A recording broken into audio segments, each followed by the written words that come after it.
Welcome back, everybody, to Divulgence. Today I have Monica Perez from the Monica Perez Show. How's it going, Monica? Thanks so much for being here. I'm doing well. Thank you so much. How are you? I'm well, thank you. I'm very well. Um, what uh, what have you got going on? I know you're over in LA. You mentioned that you were kind of hit by the fires and whatnot. Can you tell me how things are going with yourself before we Yeah, get in? thank you. Thank you for asking. I live in Altadena, there were two big fires in LA on January 8th. Like they were the same day. One was the Pacific Palisades, which is like very fancy and ritual. There were a lot of legacy people there who lost everything and will probably never get it back. But up where I am, it's in the foothills of the San Gabriel Mountains, and it's not a fancy community. A lot of nice houses up in the hills, but not super fancy. But it was almost obliterated. I think I know over 9,000 buildings, mostly almost entirely houses, burned down, and I don't even know how many there were to start out with, but more than half. It looks like to me my neighborhood was totally crushed, but my house survived for a bunch of different reasons, like came together and the house survived, but it did catch on fire in the back, and I just didn't think it was that big a deal. But it burned the fence, it burned the patio. We were already doing some other work on the house because we just bought the house and it's 100 years old, so we were already underway. It's So it's not been a year yet. It's been since January, but there's just like so much dirt and dust and noise and building. And first it was the ash, and then it was the demolition, then it was the excavation, and now they're starting to build again. But one thing they do, my road is kind of a busy road. They have a truck that goes back and forth all day, every day, that sprays water on the dirt, and it's like hot here. So it immediately dries. But first there's dirt, which is annoying. Then there's mud, which gets everywhere. And then 2 seconds later, it's completely dry. I don't understand it. But anyway, so I've been a little bit off my game. I can't seem to get uninterrupted time to like immerse myself in the news. So I just have been catching what I can as far as news. I've still been having interviews with people, which I love. I've been reading books on air because I find it like doing some conversations with just my listeners. We're doing meditations with Marcus Aurelius right now. So great. Well, not with him, by him. He's long dead. But that's been very comforting to me. But yeah, so that's kind of where I'm at. Like, but you know what? I think you know that podcasting and doing this kind of thing, like it's got its it ebbs and flows. Oh, you're muted. You are muted, Jordan. Sorry. Sweetie. No problem. Again, thank you for your time because, I agree with you. It can be very time consuming and so much stuff going on in the world, in the States. And then like when you turn on your phones and look on social media and stuff, or you're looking at podcasts and stuff, like alternative media is just formed into this new creature. And No, it's you have so obvious that I don't know if they hijacked it or if they they just saw podcasting and they're like, well, could be a problem, but it could be an opportunity, and we'll have then to grab it. Yeah. hijack the crap. I mean, when you have Tucker Carlson like moving from Fox to Pi, you're like, oh, I guess. I mean, I just think it's generational. Like my mom watched Fox. My exact generation saw all the truth on the internet, and because of that, we gave it a lot of credibility. And then, like for my kids, they've never seen any truth on the internet. Totally shut down, in my opinion. But like, I guess my generation is like the transitional generation. So maybe people my age, I think they probably do think Tucker's real because he transitioned from, mainstream. Like I think Glenn Beck did that first. Yeah, there's a big handful of these people that are doing that either by choice or they're getting kind of canned or whatever. I mean, there's you got Candace, you got Piers Morgan, I think Cuomo. He podcasts now, and But they make money, and so like they're supported. Like right, right, you can get suppressed or you can get promoted. There's yeah, probably nothing in between, and anybody who comes out of nowhere also and just all of a sudden has like 10,000 followers. I'm like, dude, you're definitely not being suppressed in any case. And yeah. mostly I think that you can tell they just have a Like huge that's what I platform think all of a sudden. about. Like Nick Fuentes. Like maybe I just don't know his background as much I'm as sure I he's a should, complete fed, obviously. but I mean, I mean, but it's I just don't pay weird. attention to it because Yeah, I think a lot of the function of that stuff is to waste your time. So it's just to get you to so there are all these stories in the news all the time. And if you were to really pay attention to it, it's a 24/7 news cycle. Like if it's you not were really possible keeping anymore. up on the news, yeah, it would absorb all of your time and it's not useful. It is useful, I think, to understand what things are happening that will are setting a precedent that negates important parts of the Constitution. I mean, that's about as far as I'll go with like, this is important. It's not important for the reasons that you're saying it's important, but it's important. Right. Yeah. It's the reasons that kind of get put out why I study something is important. It's just like why are we talking about how it's just unbelievable. Um, Even with so much going on at once. So I guess we'll just start talking about some of the stuff going on related to the states and with Donald Trump. I guess we can start with the No Kings term, protests, all that. I mean, you're seeing him with a crown all over the place. I'll pull up here. South Korea just gifted him a replica crown. He's hinting at not leaving the White House. Some people say that um, him him breaking down the East Wing and putting a ballroom in it is signs that he's going to stay. Which I mean, I feel like every president pretty much has done something to the White House, so I might not put too much thought into that. But I mean, like there is some cause for concern that maybe if he or not if when his time has come, there might not be a peaceful or proper transition of power. There's people talking about he'll run JD Vance and play in the background. There's all sorts of these different theories. But yeah, what are your thoughts on what's going on with Trump and the No Kings protesting?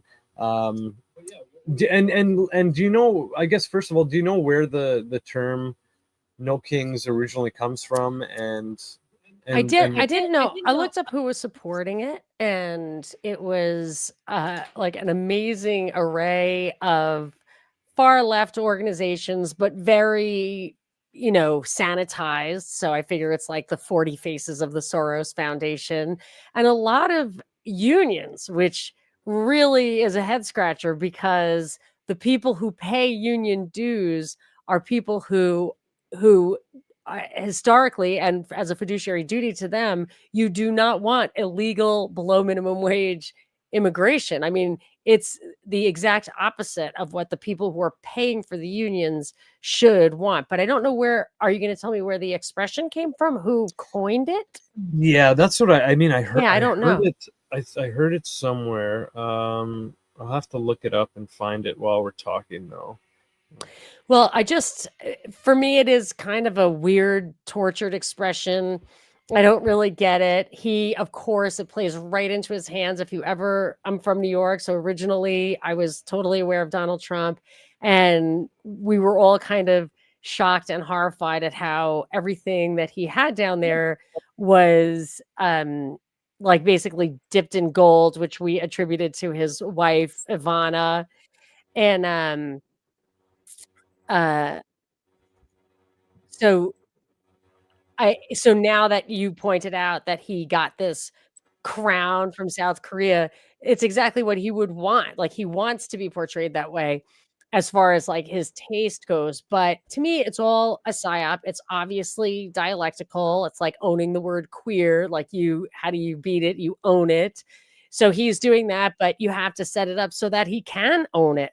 And the thing about the No Kings protest that I find extremely annoying is they basically have two expressions, like protect our democracy and restore the Constitution. I mean, I say restore the Constitution, but they're like, I want to defend constitutional rights and protect our democracy. I'm like, well, the Constitution and democracy are at odds, especially in the hands of the people who are promoting these No Kings protests, in that one of the problems with immigration that I see, I'm a libertarian, so I defend the right to work and travel under circumstances of liberty. There, you wouldn't have immigration issues. My grandparents came in without any immigration restrictions, except for you couldn't be actively ill.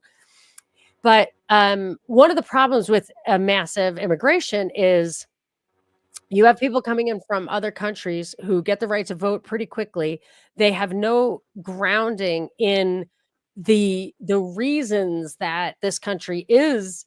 So, there's plenty of reasons this country is better than other countries that are not due to sound ideology. But the Constitution, to me, I mean, I prefer the Articles of Confederation, basically an anarcho-capitalist, but the Constitution and the Bill of Rights are totally manageable. They're workable. They're good. If we maintained the Constitution and the Bill of Rights, democracy would have very little impact on us. The federal government would be extremely small. It wouldn't matter. But you have illegal immigrants coming in, voting or becoming legal, whatever, voting, illegal or legal, in a way that does not reflect a real understanding of how it works. And then you have what has happened here is we violate the Constitution using the tool of democracy. So if you really were to stick to the 18 mandated powers in the Constitution and really defended the Bill of Rights, there would be very little impact of democracy and it wouldn't matter at all. So when they're talking about democracy and the Constitution in the same breath, in this case, they're absolutely at odds. And the other thing I can't stand is that No Kings in itself is telling you that Donald Trump is the problem. Donald Trump is an actor. He's an actor. He's playing a role. He may believe his own bullshit at this point. I don't know. But he took on a role that he performs at the behest and direction of someone else. Zucker put him in place, the head of CNN. He was a WWF or WWE wrestling star. He was on The Apprentice. He's an actor. So calling it No Kings, I would, if you had to say something, I would say no fascism, because there is actually fascist tendencies that are happening by telling companies what CEOs to have, wheeling and dealing, using trade to tell other countries to invest in U.S. companies. I mean, that's fascism. But it's not because of him. It's because of the people who put him in place and continue to control him. Right. Yeah. What are your thoughts on him not leaving the White House? I mean, do you think he's just trolling, so to speak? Like, I mean, they said the same thing with Obama. Oh, okay. They said the exact same thing with Obama. I remember Roseanne Barr said a year ago there would be no election, or how long has it been now? Yeah, it's been a year since the election, right? So she said in 2024 there would be no election. Don't worry, like something big's going to happen. People have been saying that. It's just like the illegitimacy of the elections themselves. There's always a legitimacy factor ever since the hanging Chad, which I think really sounds like a porn star, but the hanging Chad. I love it. In 2001, I think the powers that be realized. So prior to that, they wanted us all to kind of be in the middle and not be much of a difference between the two people. And now the Democrat and the Republican, now they still have that. It's the liberal fascist center, the warfare, welfare, superstate, whatever. But they like the conflict that comes up when we don't own the president, not my president. That's really powerful because it really keeps us fighting against each other, keeps us distracted. keeps the two-party thing alive. So you've had a legitimacy issue every single time since then, including like my best one is my most telling one was when Hillary, Cruz, and Trump were all running, and they all had massive legitimacy issues. And I just felt like, oh, they're just setting it up. They don't even, at this point, they don't care which of those people win, and they're gonna set it up for conflict. So I feel like that's maybe our quote democracy is on the rocks. Maybe that stuff's not really going to happen. There may be a time when it does collapse, but I don't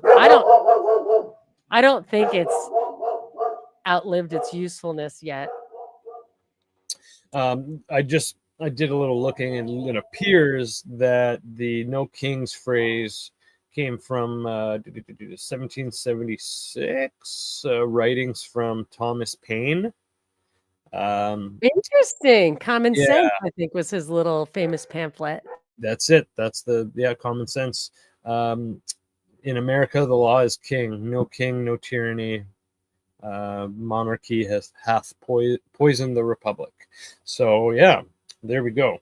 Well, and what the other thing that does is it makes it, again, by focusing on him, they are not focusing on the very egregious violation of posse comitatus, which is a terrible, terrible precedent to set. And it's something that so posse comitatus is an act. It's been law here for basically since the beginning, where the federal troops, military, cannot be used to enforce domestic law.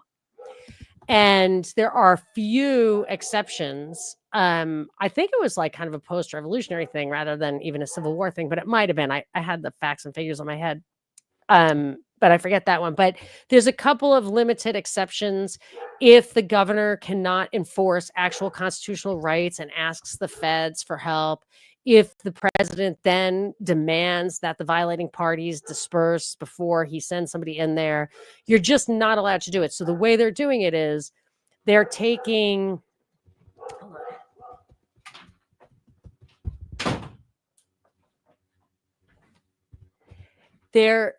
So he's using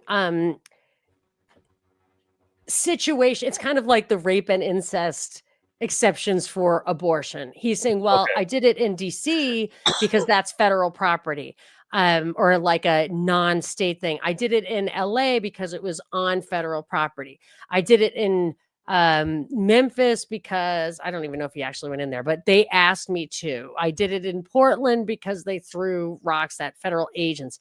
So it's all these different examples that they're trying to expand the exceptions to posse comitatus and ultimately just negate it. So instead of everything, all the signs saying restore posse comitatus, in which case you would have known what the real issue was, it doesn't say that. It blurs the issue and focuses on Trump, which is not, it's not helpful, because then you're going to get King Newsom. And King Newsom is going to violate posse comitatus, and nobody's going to say anything because they've already co-opted the right into defending all this crap. So what are your thoughts on whoever, I mean, you kind of answered it a little bit there. Like, what are your thoughts on whoever does come in with these precedents that Donald Trump is setting in so many different ways, just how he talks, how he acts, how he, behaves as the president, how he speaks as the president, and how, and how he uses his power, obviously. Do you think that someone like Newsom or whoever are just going to, and especially after bashing him so long, pick up the pieces where Trump left off and just... I think that's a great question in that this. So I think how they're going to do it, and this is how they always do it. There's very little difference in what these guys want to achieve. Mostly, I would say, a tyrannical, totalitarian global government. And what are the pieces that have to get in place before that happens? There has to be regionalization. There has to be surveillance. There has to be censorship. We're talking, digital ID, facial recognition, all of the pieces have to be put together. First, they start with regional hegemony so that you control like something geographically close to you. Then you cooperate across those regional columns, and then you kind of adopt the same laws like COVID. And then eventually you can just zip it up. You don't even have to tell people it's zipped up. Everybody just does the same thing. Again, COVID is a great example of that. So Biden and Kamala Harris were definitely trying to coordinate the Americas. I believe Biden was responsible for the assassination of Moise in Haiti, basically a week after he got into office, after his inauguration. And I remember her going down there, we've got to bank the poor or whatever. Now Trump, I think he might invade Venezuela. And then like the surveillance things, the right was completely against that kind of federal surveillance. And it took Trump to say, oh, immigration, let's make sure, like you were saying something about having facial recognition or something like that. I want to talk about that a little bit.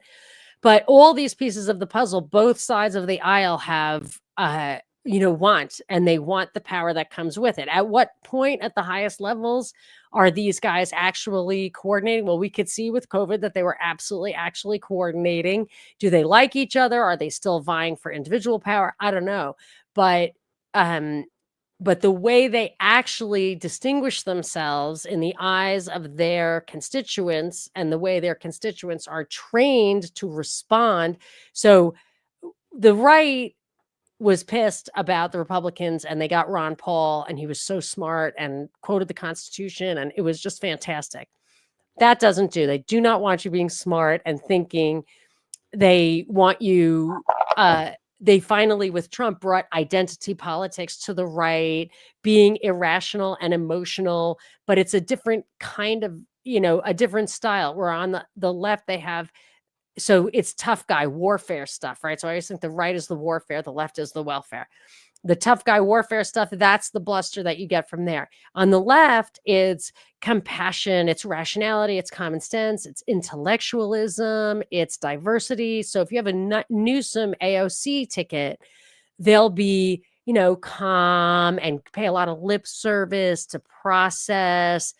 Like I just was listening to, I was on the phone with New York Times. I wanted a back issue of their print paper from the fire. And while I was waiting, they said this call will be monitored for quality assurance and to train AI. It's like, oh, that's like a left nod to this is the process. We have to tell you how it's working. We're not doing anything behind the scenes, but they're still training AI. I'm not hanging up the phone. So I feel like it's all superficial, and that is actually the essence of it. Yeah. So getting back to scanning people's faces, we were talking about off air. So ICE agents and CPP agents are now scanning people's faces on the street to verify citizenship, which is just wild when you think about it. It just makes me think of like going to a scary country where if you kind of shit your pants on the sight of law enforcement, right? Kind of like a Nazi movie or something. Not to go to the easy, the low hanging fruit there, but that's kind of what it feels like. Yeah, like that's so extra invasive too. It seems to me. Oh, and look, and they don't show their faces. See, that's the kind of thing that's absolutely outrageous. So there might even be laws where there were before COVID in some places where you couldn't wear like a veil or whatever, like a Muslim type thing. And for me, you need to have, at least with the Nazis, they asked you, they said like, let me see your papers. You actually knew what was happening. In this case, there's no, unless there's probable cause of a crime, it's not okay to do that. I long cautioned against using cop body cams, because I did say they will be scanning people at protests to see which side you're on or whatever. I said that. I probably said that when they first came, probably 10 years ago, when the body cam thing was a way to protect civil liberties. Like, that's fine, but make sure that every single camera is attached to a live streaming URL. So every single camera should have its own place on the web that you can watch it in real time. So they can't alter it. They can't turn it off. If it's turned off, that cop can't make any arrests, cannot be, active at all. If you're going to do it, it has to be something that everyone has access to, because they're ours. Those are our body cams. We paid for them. They are used in our name. They have absolutely no rights that we have not given to them. And they should not be able to do anything that a citizen, regular person, is not allowed to do. So I imagine I am permitted to go around with an iPhone and scan everybody's faces. I assume that's true. If that's not true, then this should definitely not be true. But they have no right to. I mean, I would say that read the Constitution. There are hardly any crimes. I'm not even sure immigration is a federal thing. I'm not convinced that immigration is a federal responsibility. In what regard? So, and whose responsibility would it be? The states? Oh, sorry, Monica, you are frozen. Oh no.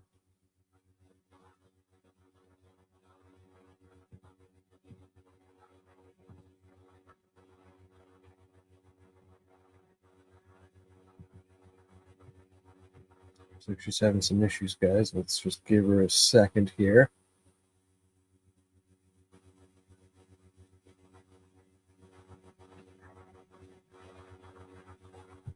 Just as it's getting nice and just as we're cooking. Just as things were cooking.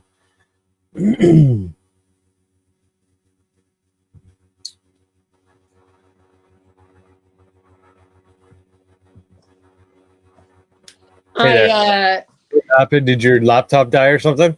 No, my house went completely dark. So I think it's the work they're doing outside. But I think we can still go on, can we not? As long as you're okay with that. Yeah, totally fine with me. Okay, cool. So, basically what I was asking was, we were talking about immigration not being a federal responsibility, and I just asked, in what regards do you mean that, and whose responsibility would it be? The states or? Yeah, I mean, I'd have to do my homework on that, but Sure. I seem to recall reading stuff in maybe the Federalist Papers or the Anti-Federalist Papers or the Constitution itself of like citizens of one state should have, egress and ingress into the other states. And my inference on that, that's Charlton Heston. Sorry. My inference there is that that it's the states that determine citizenship. And because of that, I'm thinking, that's they're the ones who have that power. The only thing I would say against that is, or in support of that, is that if we have welfare and other federal laws that are totally unconstitutional, it can't have been a consideration when they did the Constitution. It's like federal taxes. I always say, well, too bad the founders didn't think to make sure that taxes could never be on income.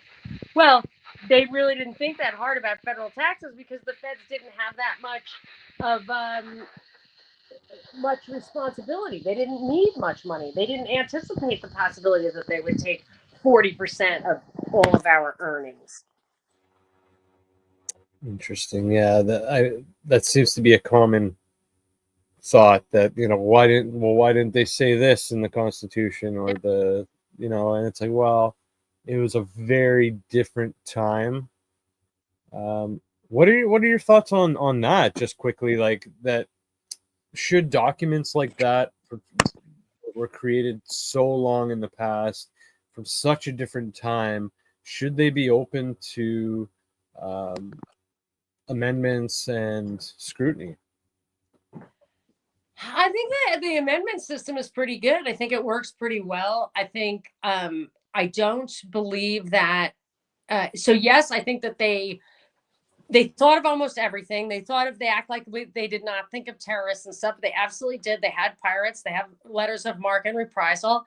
They have ways of making changes, and I agree with those. I think I liked the idea that I think Jefferson had an idea that all laws should have to be set untouched for 1 year before they're voted upon. And any changes would prompt another year of waiting, because that would show that they're timeless. And they are, like, that was the point of it. It's very sound. I feel like, as much as, like, I agree with Lysander Spooner, who says, maybe this was a setup for big federal government. And I think it was. That's why it replaced the Articles of Confederation totally illegally. But it's still the best. I would have to say it's probably the best the world has ever had or ever will have. So when people talk about a constitutional convention, I'm like, don't even think about it. You'll never get it as good. You'll never get it as good. And I do not think that the Supreme Court, and I differ with Thomas Jefferson on this, I do not believe that the Supreme Court is empowered to judge whether Congress makes constitutional laws or not. That is absolutely not the separation of powers that we have. The answer to unconstitutional congressional law is state nullification. The Constitution does not give Congress the power of enforcement. The Department of Justice, the FBI, those were post-Civil War accommodations to try to cram down federal law on the South that still resisted enforcing laws they didn't agree with. So we have comment from the audience here talking about the discovery doctrine. So I looked it up. Wikipedia says the discovery doctrine, or doctrine of discovery, is a disputed interpretation of international law during the Age of Discovery, introduced into the United States municipal law by the U.S. Supreme Court Justice John Marshall in 1823. So discovery in international law, the means by which a state can acquire territory in international law, are conquest, cessation by agreement, occupation of land which belongs to no state, and prescription through the continuous exercise of sovereignty.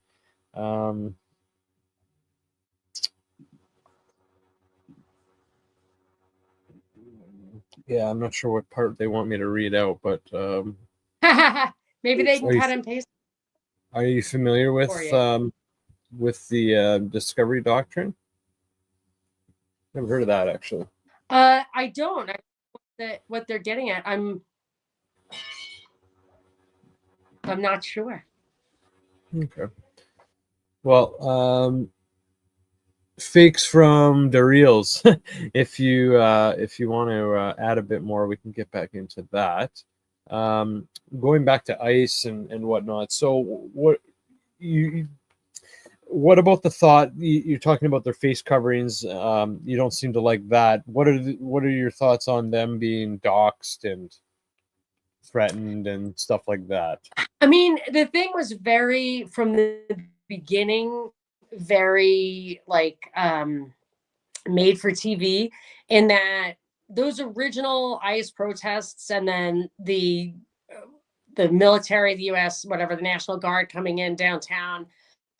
A friend of mine works down there and said there was just 100 reporters on one side of the street and a couple of feds smoking cigarettes sitting on their. I think he said they were smoking cigarettes, sitting on the stairs of the federal building, that there were just so many more reporters than there were protesters or military guys. So when it comes to stuff like that, I try, and like the thing of, who shot Charlie Kirk? Like, I don't look at the nuances, like the little drill down into the details of the stories they give us, because I think that's their way of keeping us busy with details that you're not really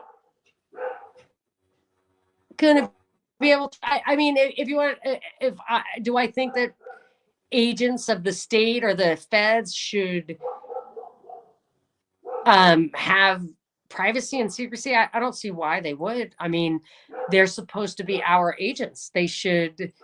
I mean, it should all be above board. I want those body cams streamed live constantly. I want everything. I want, I would like the absolute maximum amount of transparency possible.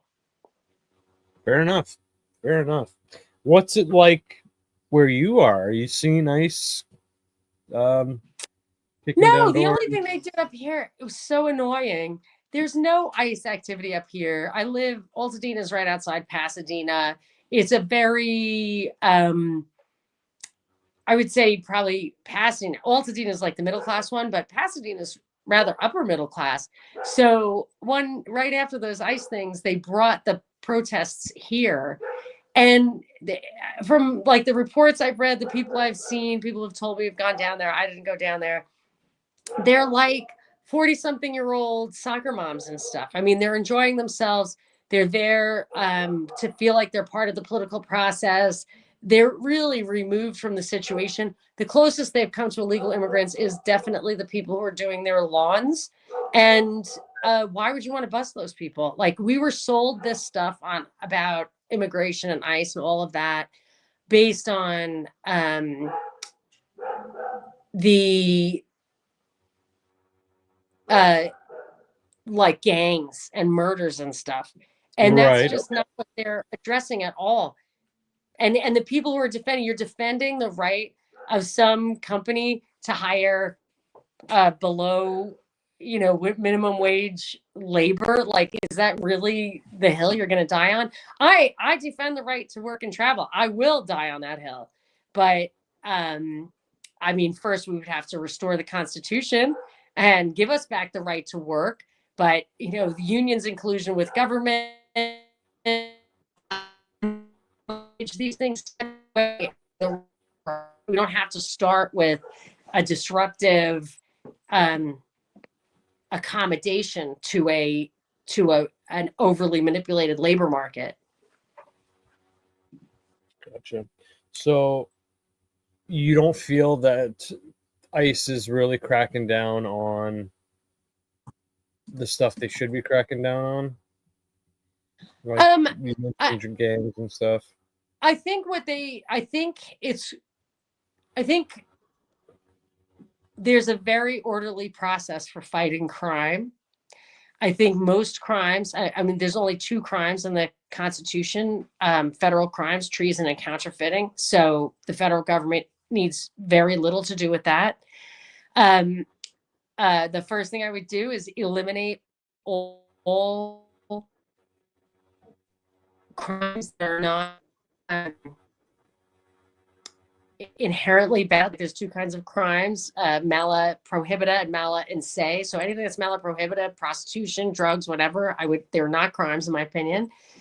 Crimes against person and property, yes, those are crimes. But if you drill down to that, you have tons of capacity to fight crime. You could probably hunt down every single solitary worker and criminal. And if you are, if somebody is caught who is foreign here illegally, I think a totally reasonable punishment would be to deport them and keep them from entering again if their country agreed to it. Otherwise, you could just prosecute them.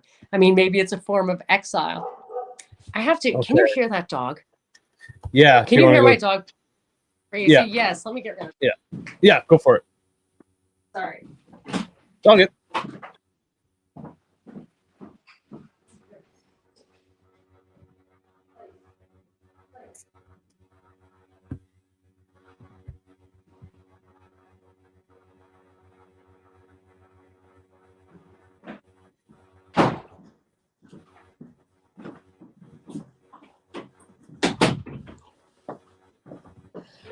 I hope that helps. This has been such an insane experience in that, I mean, I haven't had a day this bad for a while. It's the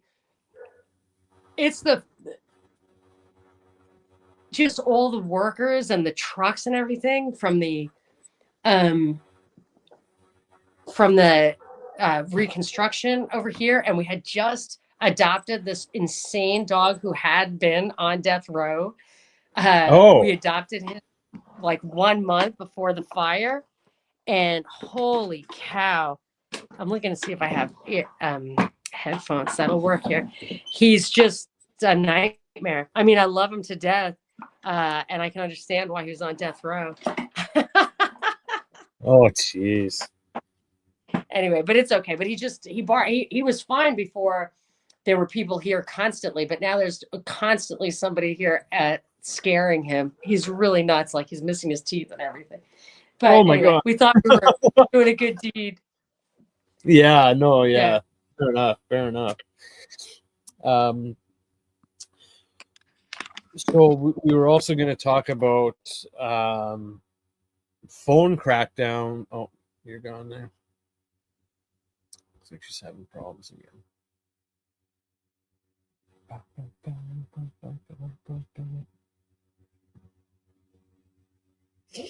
Maybe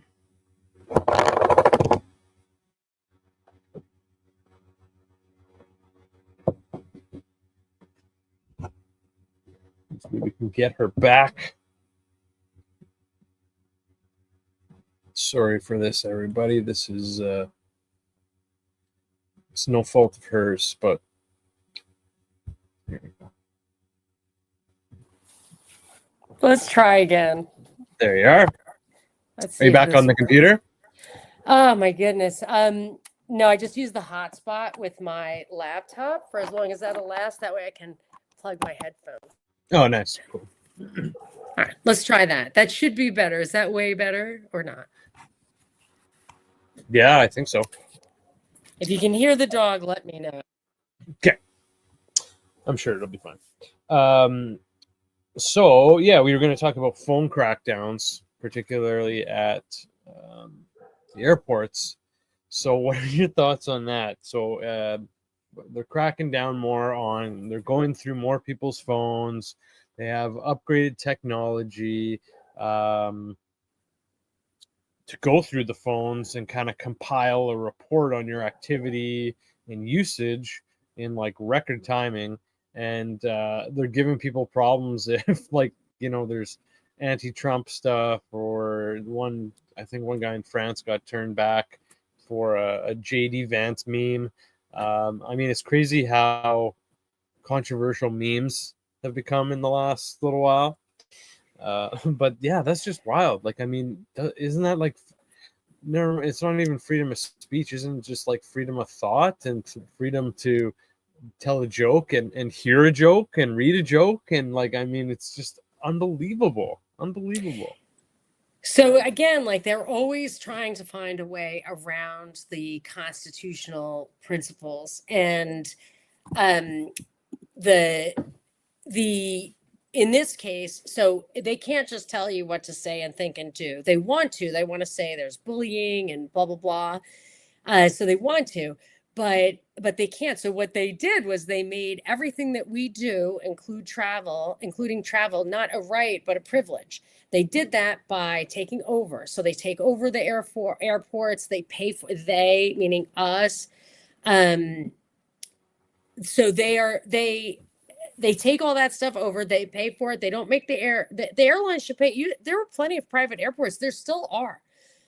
The airlines can pay for those themselves and make their own rules. And if you don't like it because Delta frisks you, then don't go on Delta. But they make it a privilege, and then instead of saying we have restricted your rights of free speech, they say you just don't have access to this privilege because you're not, worthy of it. Yeah, so I think that it all starts with the initial violation of the Constitution, which is there is absolutely no place in the Constitution for airports. Why does do the feds take over all the airports? Well, I mean, you can control a lot when you have your finger on the pulse of travel like that, right? All the main outlets of travel. So, I mean, Yeah, and yeah, you can't travel. And then and they actually want, I think they've been trying to wind down traveling by plane anyway. So they've been like the whole Boeing thing, I think, is false. I don't really think that Boeing is incompetent. All of a sudden, they had triple redundancies always. People who work there say like that. It's just not even believable. They have all these little accidents that I think are fishy. COVID absolutely shut down air travel. I think that they are moving into a new phase where previously they wanted us to super hyper mix. And now I think they've accomplished that. Like I went to London recently and there's hardly any white people there. And I mean, whether you like that or you don't like that, the fact is they really don't need to maximize air travel to make sure that all the populations of the world are mixed up. I think they've got that. So now, people talk to each other, they don't like that. So they would rather you not now maybe mix in person. yeah, Then they yeah. can't control what we say. Interesting thought. Interesting. I mean, it's hilarious how Donald Trump can post a video of him flying a jet shitting on people.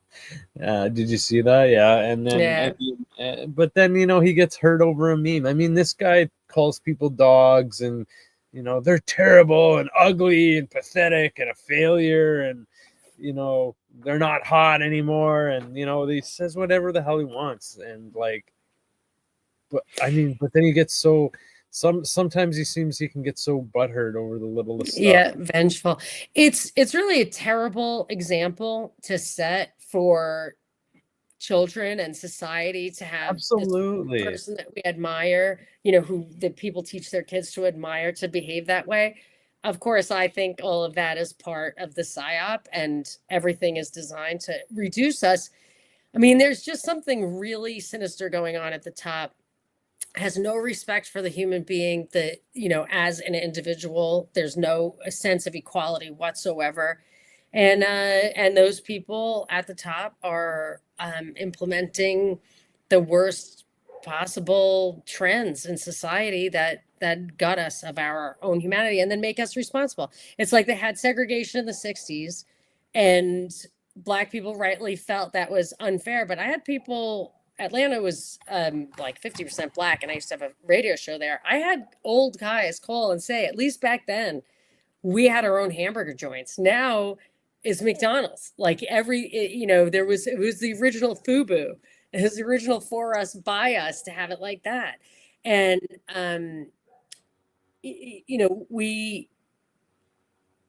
we're just not considered human beings anymore. And I feel like like the overlords hate us.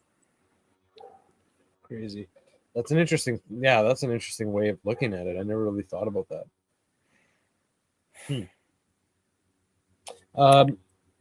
You were going to we were talking about Trump in Asia.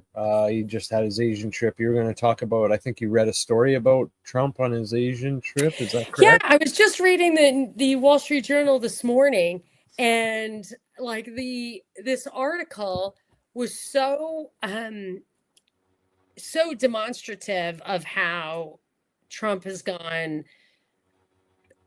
They like the first Trump term was meant to get people to think that things would be so different, whatever.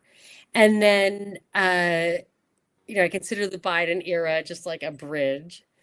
And then the next, and now he's completely turned around. So it says the first, let me see if I have that. Yeah. It says after demolishing U.S.-China relationship, Trump is rebuilding it his way. It says President Trump blew up America's decades-long engagement with China during his first term. Now he's poised to relaunch the kind of engagement with Beijing embraced by predecessors from Bill Clinton to Barack Obama. It says The deal, it appears to be a transactional truce, potentially involving China resuming purchases of U.S. soybeans and delaying new controls on rare earth minerals.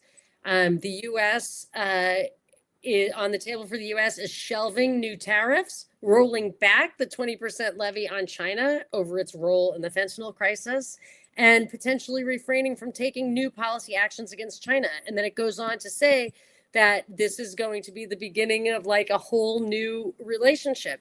So if he's going to bury all the hatchets like that and make a bunch of deals, the whole China thing was just bluster. And I don't even care. I don't even care because I am a free trader. But and I wondered about all this, all the big talk about China. On the one hand, you see that everybody from China to Russia was on board with COVID. Those guys could have blown the whistle on the COVID bullshit right away. Now, I think China's vaccine might be a traditional one with adjuvants rather than the mRNA one, which I would say then maybe they have the last laugh. Not sure about the Sputnik V.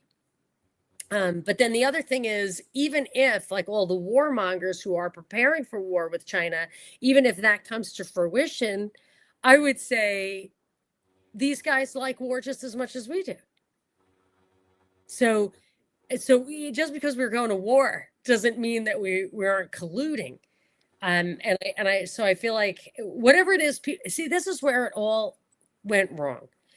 When Trump was running in 2015, some military guy was saying, we love him. Of course, they were all told, it was planted in their brains to love him. And I said, this guy never talks about the Bill of Rights. He never talks about the Bill of Rights. And he said to me, you can't have everything. And I'm like, that I don't want everything. That's all I want. That's the only thing I want. You know what I mean? And it's my right to have it.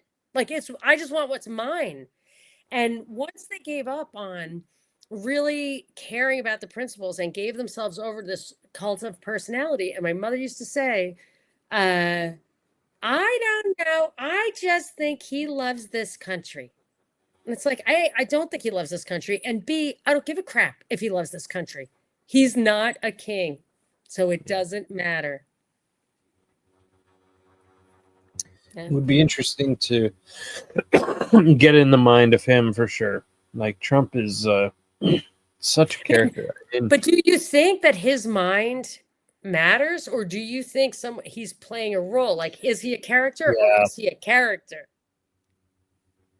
Yeah, I mean, when you look at the deeper meaning of things, then yeah, I would say that he's probably an actor. I mean, it's just he does a really good job because he plays an actor that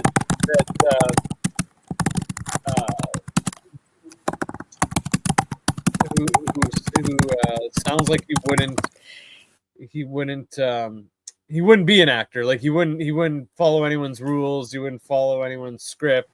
He's very well cast. You know what I mean? Yeah, well cast. Exactly. And he was trained, like The Apprentice. He was trained to be the boss and seem like the boss and act like an asshole. He could have been trained to be something else. The World Wrestling Federation thing. He was portrayed as a super rich guy. What super rich guy is doing that? You know what I'm saying? Like, if you're really worth $1 billion, are you shaving McMahon's head? Like, yeah. What the hell? McMahon, it is his billions. That is his bread and butter. That is his job. But it was Trump's job too.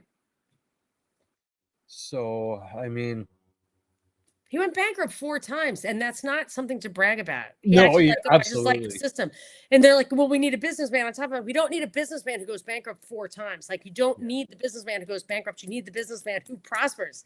But you don't need a businessman at all. What you need is the Constitution and the Bill of Rights. And here's the thing about the government shutdown, for example. What's the problem with the government shutdown? The federal government steals basically 50% of all of the income of all of the people, and then takes that and gives it back to the states. Why not? And then they have a complete dereliction of duty by not doing the things that almost everything is still happening. What they're doing is shutting down like national libraries. I mean, nothing. And they're paying those people for not working anyway, which is insane. Make them work and tell them that you'll give them some interest for the weeks that they didn't receive their paycheck, or give them a guarantee for their check so that they can go to their banks and get a loan that's guaranteed by the federal government. So, you know what I mean? Like, it's so easy. My guess is that the workers demand a shutdown because they're used to getting a month off every couple of years. So, but they're stealing the money and then giving it back. Just eliminate that whole thing and and that's another thing with like not letting state and local taxes be deductible from the feds. That basically doubles the cost to socialist countries like New York and California for their welfare programs. And they have the votes. They usually have the votes. So if they can't do it at home because they can't raise their own taxes because they're not tax deductible, they will bring that shit to the top. And that's the last thing we need. We want less at the top. Again, this is every single thing that I'm talking about is a violation of the Constitution. And that's all we need. And that's what we should talk about. And it's not, no kings is stupid because, it's not about democracy. It is about the Constitution. And the Constitution isn't even perfect. Yeah. I'm ranting. I'm a little. No, I love it. I love it. The whole thing. No, that goes back to our discussion earlier, right? It's not perfect. So, yeah, absolutely. We're also going to talk about Venezuela. So, I mean, tell me what's going on with Trump and the states in Venezuela? Why is he bombing boats? What's he got going on? I think the bottom line there is, they are hell bent on regime change in Venezuela. They have wind under their sails because of Syria. It took them 14 years to bring Syria down. Russia could do nothing about it. They're sure as shit not doing anything about Venezuela. Syria was probably ultimately, somewhat about Israel, maybe a little bit about Turkey, gas pipelines. Energy did matter in Ukraine and Syria. That is what prompted both of those crises, in my opinion, both of those wars. And in Venezuela, it has more reserve. I think it has the most oil reserves of any country on earth right now. So that makes it a post-peak oil kind of, like the Middle East supposedly has passed its peak, Central China or Central Asia, whatever, the next one over where they like with the Uyghurs and stuff. That's a place of like future oil. Venezuela has tons of reserves. And the bottom line is oil energy is still super, super important. If not because the powers that be want it, but they want to make sure that other people don't have it. So it would be powerful for the other side, if it's Russia or non-aligned nations or whatever, to have that. To have energy. So I think we control the energy more to keep it from them. But that's what I think Venezuela is about. Bombing those ships. I think they're, actually bombing. I don't know if that, if they're trying to provoke something or whatever, maybe trying to give an excuse for all the stuff we sent down there, the ships, aircraft carriers. I think there are 10,000 troops there. I think they're going to invade. And they use the drug thing as an excuse. I think part of what they're doing, I believe they are in total control of Ecuador. I believe the president of Ecuador right now was born in the U.S. The last guy was taken out, or maybe that was Bolivia.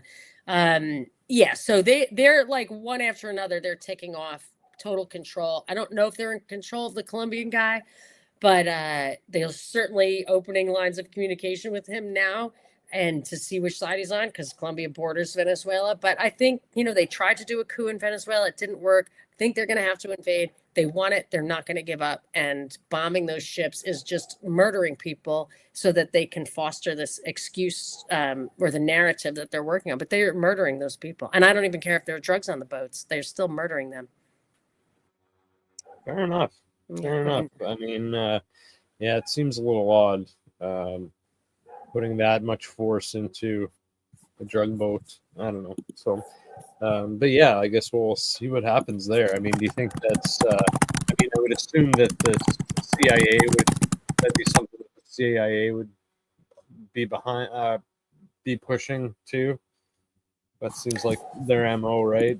Regime change. Yeah, they tried to do it that way, I think. They tried to do it that way, like they had an election and they said, oh, yeah, Maduro didn't win, the other guy won.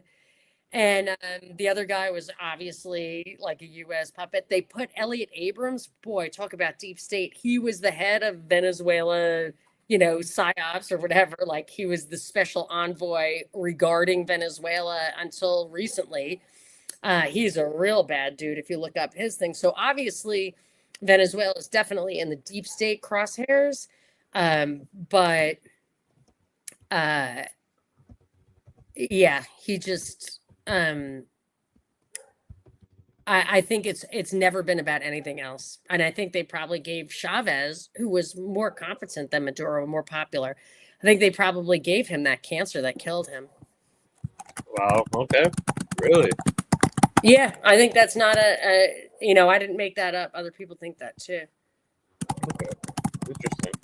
I mean,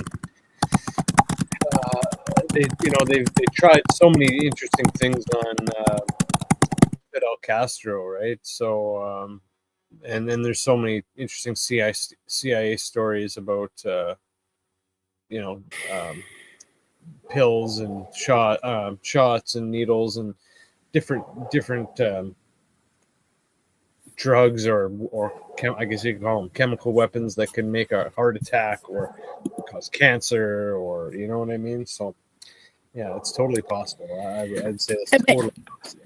I'm not even 100% convinced that Castro was the guy. Like, I think he wrote a letter to FDR when he was 12 that said, I will do anything you want. I love America. And, really, a lot can happen between when you're 12 and 32 or whatever. But yeah, it's kind of crazy. It was in this book that I have handy by. Let's see it. Let's see what you got. What you reading? What are you reading? I see you got the Bush family book there. That's a good one. My husband sometimes takes work calls in here and he turns my books around so people can't see them. So they get confused and lost. That's funny. That's funny. Really funny. I don't blame them. I encourage it. I used to have a screen up here, which is helpful. Oh, okay. It's Servando Gonzalez, and he psychological operations and the New World Order, I think. Let me look at it. I was gonna read it like to my people, but it was a little too CFR, Council on Foreign Relations, heavy. Like it talks a lot about how the Council of Foreign Relations is the center of power. And that's a little out of style right now, right? So now it's all like the Jews are behind everything. It's all Israel. It's all this, it's all that. And it's kind of funny, like they shift. Then before that, it was before the CFR was the communists and whatever. And I'm not saying that all of those, elements are not part of the control structure, but it seems so dated and also is super thick. So I'm afraid I couldn't do it. But where is it? Yeah, I'd like to note that. So let me know the title because I'd like to check that out one day. Let me see. My notes. I'm an absolute mess right now. I just refuse to clean because there's always so much dust. This house is super old, so the windows are like casement windows, and dust just comes in. There's so much dust constantly. I just can't even bring myself. Dust is the word. Yeah. So here it is. Okay, it is called Psychological Warfare and the New World Order, The Secret War Against the American People by Servando Gonzalez. And I think, I wonder what year it was written. If I can find that. It was really a good book, but it was just too long for me to just like read on the air. I was going to do it. But now I could. Well, the latest edition was 2022. That can't be right because I read it probably 10 years ago. 2010. There you go. Yeah. Oh, so yeah, it was quite good. What do we got here? Actually, damn, here we go. For everyone listening in the chat, I'm going to put a link to the whole book. Wow, really? Yeah, I found it on our Internet Archive, which is a kick-ass website. I love that because sometimes it has. If I'm looking to watch a classic movie, yeah, of course, yeah. So there you guys go if you want to bookmark that. That's there you go. So cool. Well, before we start wrapping up, why don't we talk a little bit about are you up on what's going on with Israel Palestine? I see that we got hundreds killed, wounded in Gaza as Israel resumes attacks. Netanyahu orders powerful immediate attacks on Gaza. Israel says coffin from Hamas did not contain another hostage's body, accusing them of clear violation of the ceasefire. Yeah. I mean,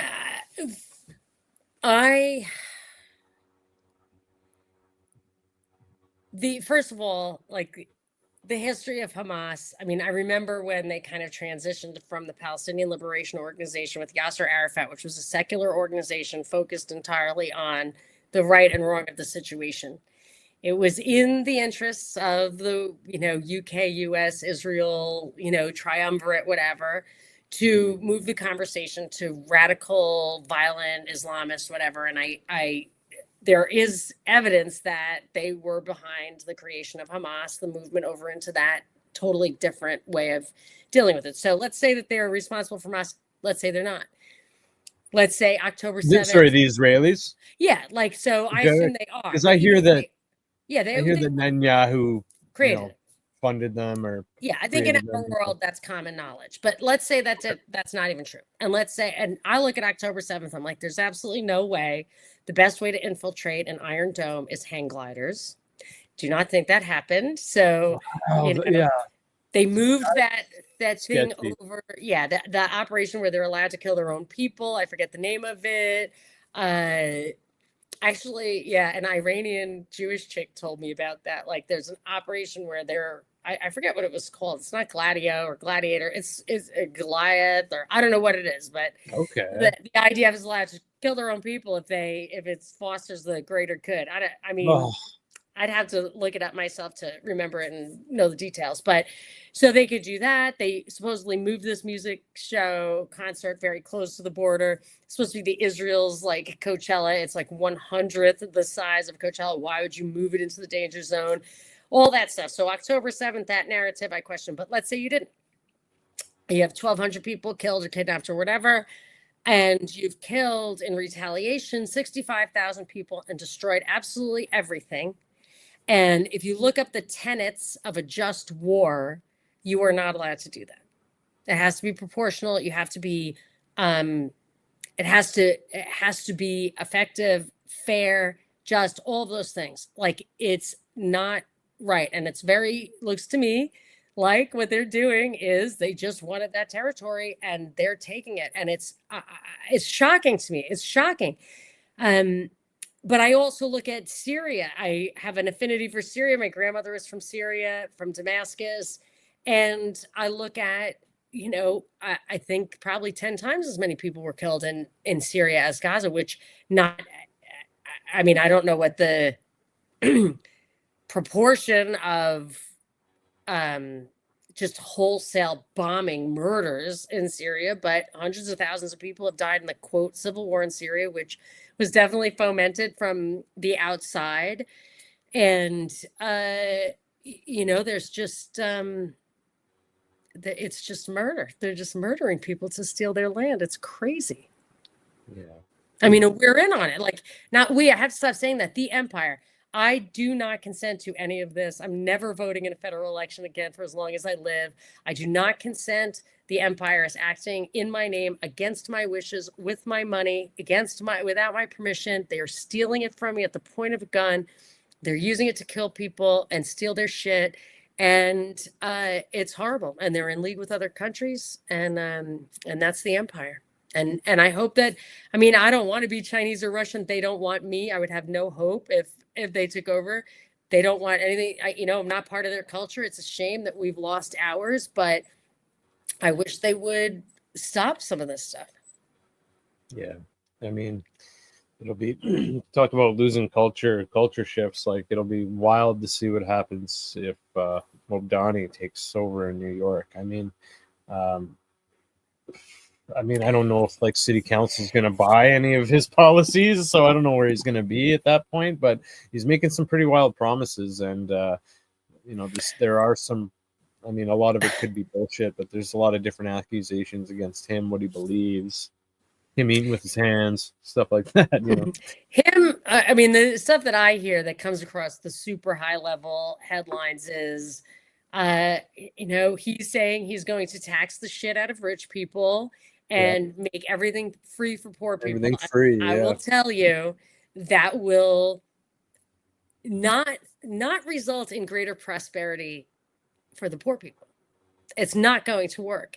But he's I'm sure a created person. Somebody in my Twitter feed DM'd me a little something funny about Mom Donnie. And so what I immediately did was I looked through the Twitter feed, like I searched for it, and I was surprised to say I could not find it. So maybe this isn't. Do you know what Mom Donnie fuzzy logic is? Have you heard of this? No. So I always think that these things are fake, created persons, whatever. Sometimes they have real names. Sometimes, their names just seem too ridiculous. Maybe it's what my friend William calls nominative determinism. And if this is your name, you're going to end up doing that. But Mom Donnie fuzzy logic is a type of fuzzy inference system that uses a set of linguistic rules to map inputs to outputs, making it suitable for applications like control systems.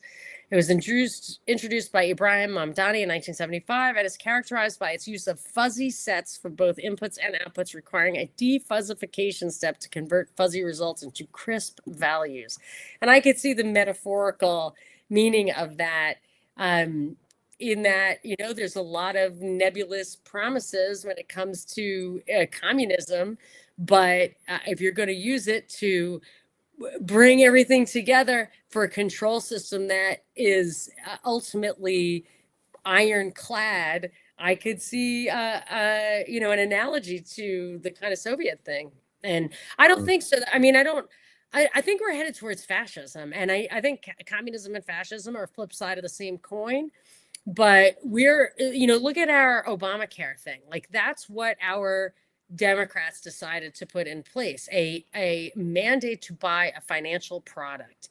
And you look at, it's like financial fascism. You look at what's tax deductible. Rent is not tax deductible. Interest on a loan, tax deductible.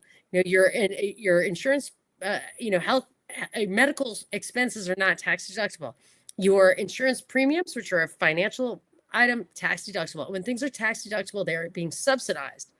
That's a subsidy. It's a discount that you would otherwise pay. So from what you would otherwise pay, and it favors you buying insurance or getting a mortgage over paying rent or paying for your bills directly.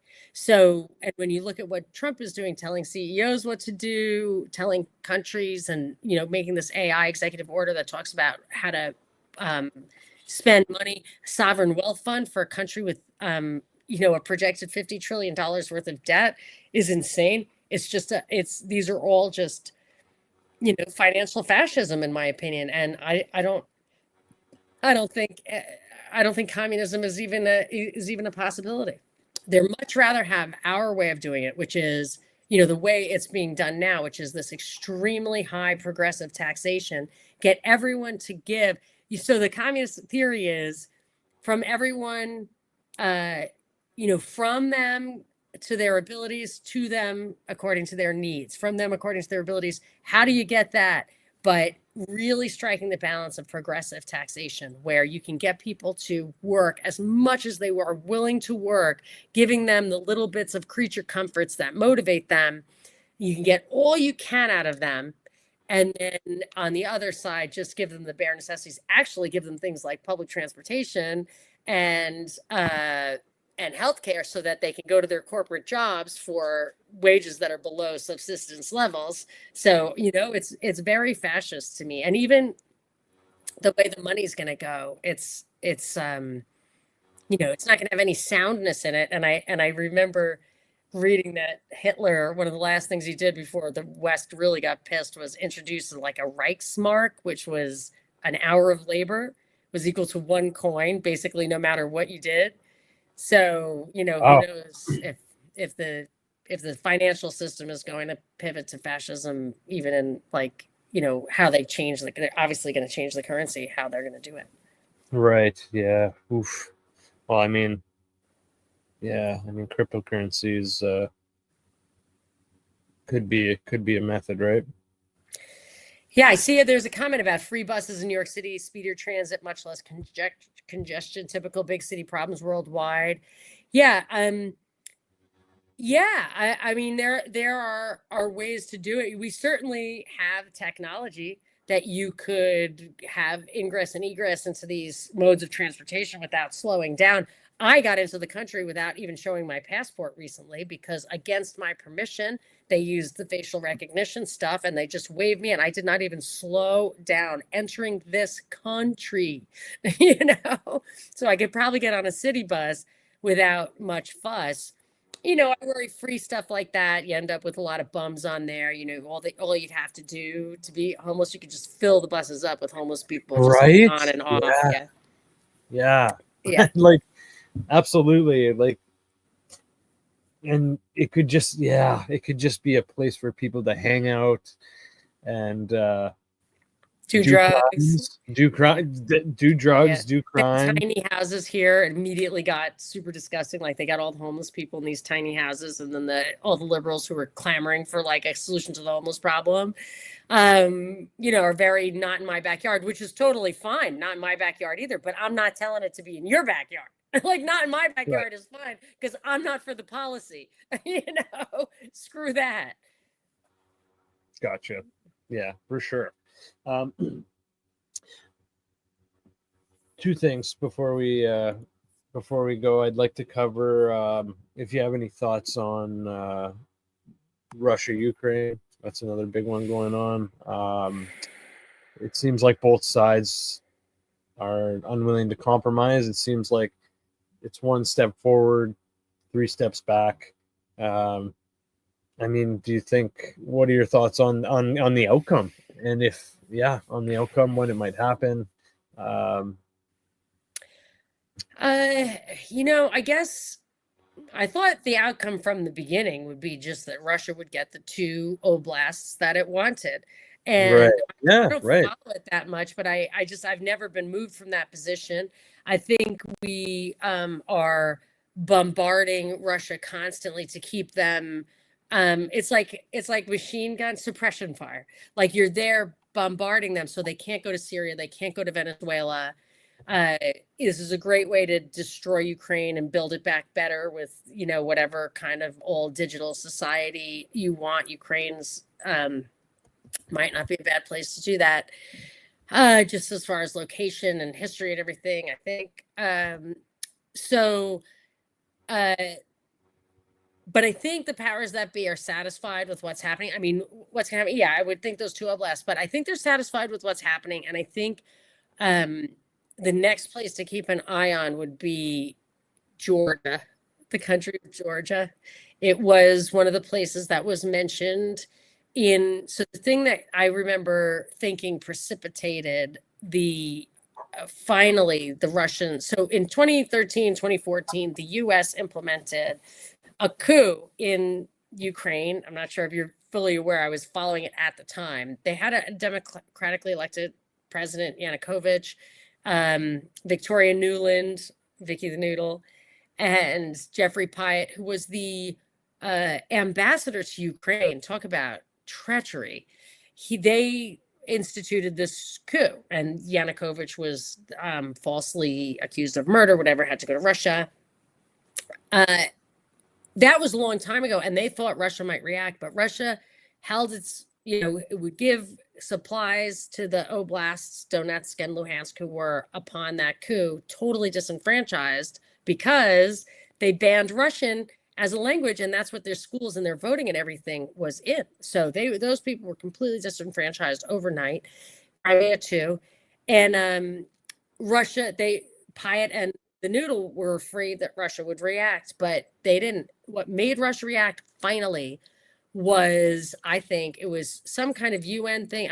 I forget what the forum was, but it was a big international forum where they said, we're going to put, I was probably NATO. We want Georgia and Ukraine in NATO. The second Ukraine gets into NATO, with Russia having taken back Crimea, completely justly, by the way, the world, Ukraine and the US say that Crimea is a part of Ukraine. So when Ukraine becomes NATO, Russia has invaded a NATO country in that minute, and that's World War III right there. So Russia can't have Ukraine in NATO. The other country they said was Georgia. They wanted Georgia in NATO too, and that's got a lot of history with Russia, and it doesn't need this kind of crap, but I think it's going to get it. I think that they're probably next. This is probably happening just in the same way that it happened there, and probably in Nepal. Probably same thing that happened in Nepal. Just go in there and start pounding away at what they call civil society, using social media, corrupting elements of the government, establishing institutions, brainwashing kids into thinking democracy is the answer instead of fundamental rights and liberty, which are the answer. So I think Ukraine might keep going, but they love to blow up bombs and stuff. They love to, use their material and get other people to buy more. Think of all the things they did. The European, all of a sudden, everybody, Japan and Germany were basically not allowed to remilitarize, are remilitarizing. I mean, that's all Ukraine. Wow. Interesting. Lots of different ties. Finally, talking about like players and characters and actors and all that. What's your thought on Andrew Tate? He's the British one. The American British one who talks like he's got the guy who's fomenting a like revolution in UK, saying like all the immigrants we have to fight, like Elon. Was that him with Elon Musk? No, that was no, that was a different. I forget his name, Michael. I forget his name. No, Andrew Tate's the ex-fighter who made money. And he's some of his cases are getting dropped, but he's got a big case in Romania. And no, I don't follow that one. I can see. I mean, it sounds familiar now. Yeah, he's a histrionic, but I don't follow. That's a little too pop culture-y for me. Yeah, I was just curious. I don't follow him either, but he pops up around. He pops up. Yeah, so I'm just curious because. What do you think of him? I mean, I think he's a piece of shit, playing a piece of shit, and I don't know. I think some of his ideologies are kind of dangerous and disrespectful, and I don't know. I can't. I'm not a. I really don't follow him that much, so I'm not 100% sure about everything he's about, but he sounds like a piece of garbage. The headline from the BBC is, "Who is Andrew Tate, the self-proclaimed misogynist influencer?" And his father was a chess champ. Yeah. And those people can be highly influential and also smart. So yeah. Who knows? And like, if you listen to him talk, he sounds like I don't know. He sounds like he's got a mouthful of saliva, and he's like, yeah, I don't know. Like he talks like I don't know. He talks like a fucking idiot. But anyways, hopefully we don't have too many followers. Oh, the brothers, yeah. The brothers, yeah. So funny. I don't know. I would probably have an opinion on it if I knew more about it. Yeah. No, all good. I was just curious from a woman's point of view, but no, all good. I'm against rape. As a woman, I'm against rape, but yeah, I have a solution to it. I will compromise with people who want gun control, which I don't. But my compromise will be half the people get guns and half the people don't, and half the people who get guns are women. So if all women had guns and no women, including cops and shit, had guns, I think we'd be fine. The rape problem would be finished. Interesting. Social experiments with Monica. I'm a little tongue in cheek, but I mean, I think it would be. I'm pretty sure it would end rape. I love it. Probably end murder also, actually, and develop, domestic abuse. Yeah. There's a lot of that. Jesus Christ, especially. Well, I mean, we're talking about the States, but yeah, around the world, there's a lot of that. Places with the highest rape incidents are places with total gun bans. Like what they talk about India and Pakistan. Okay. Yeah, they have total gun bans and they have horrible rape problems. Petty crime, knife crime, stuff like that always flourishes in the no gun culture.